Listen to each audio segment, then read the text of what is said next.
শেষ হয়েও হইল না শেষ।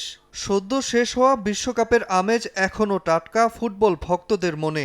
এবারের আসর বুঝিয়ে দিয়েছে বিশ্বকাপে ছোট দল বলে কিছু নেই।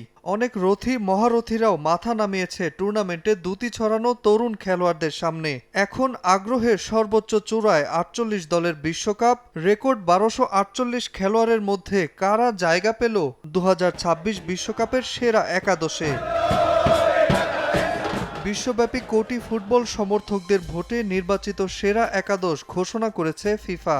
দলে সবচেয়ে বেশি ৩ জন করে ফুটবলার জায়গা পেয়েছেন বিশ্ব চ্যাম্পিয়ন স্পেন এবং সেমিফাইনালিস্ট ফ্রান্স থেকে। রানার্স আপ আর্জেন্টিনা থেকে রয়েছে ২ জন, আর ইংল্যান্ড, নরওয়ে ও কেপ ভার্দে থেকে সুযোগ পেয়েছেন ১ জন করে খেলোয়াড়। ট্রফির তালিকায় আধিপত্য দেখানো ব্রাজিলের কারোরই জায়গা হয়নি এই একাদশে। এমনকি স্পেনের তরুণ উইঙ্গার লামিন ইয়ামালও নেই দর্শক পছন্দের তালিকায়। তাই আজ শুধু আমি নই, সবাই জানে সাদার আরেক নাম ফার্স্ট ওয়াশ ডিটারজেন্ট পাউডার। ৪-৩-৩ ফরমেশনের টিম অব দ্য টুর্নামেন্ট সাজিয়েছে ফিফা। আবারও ইতিহাসের পাতায় বিশ্বকাপের বিস্ময় কেপ ভার্দের ভজিনিয়া, যার ধারে কাছে নেই পুরো আসরে মাত্র ১ গোল হজম করে গোল্ডেন বুট জেতা উনাই সিমন।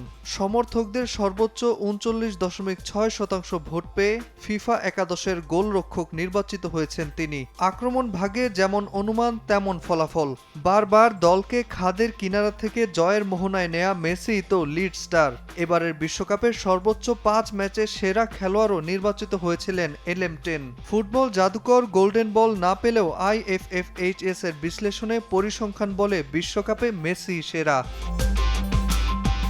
তবে মেসির থেকেও বেশি ভোট পেয়েছে গোল্ডেন বুট জয়ী কিলিয়ান এমবাপ্পে, এমনকি Norwegian sensation Erling Haaland. 22.17% vote পাওয়া মেসির আক্রমণ সঙ্গী এই দুই ফরওয়ার্ড। বিশ্বকাপ ইতিহাসে সর্বকালের সর্বোচ্চ গোল স্কোরার এমবাপ্পে পেয়েছেন 29.6% সমর্থন, আর হাল্যান্ডের ঝুড়িতে 27.46%। রক্ষণ ভাগে রয়েছেন স্পেনের মার্ক কুকুরেয়া ও পেদ্রো পোরো। এই ডিফেন্ডার যুগলের দাপটে 7 ম্যাচ ক্লিন শিট ছিল স্পেনের। আছেন আরও দুই শক্তিশালী দেয়াল, আর্জেন্টিনার লিসান্দ্রো মার্টিনেস এবং ফ্রান্সের দায়ো উপামেকানো।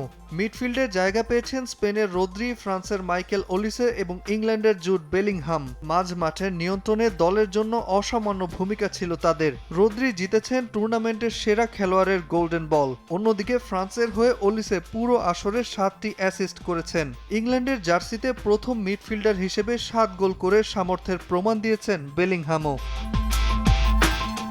নাজমুল হাসান পুলক, সময় সংবাদ।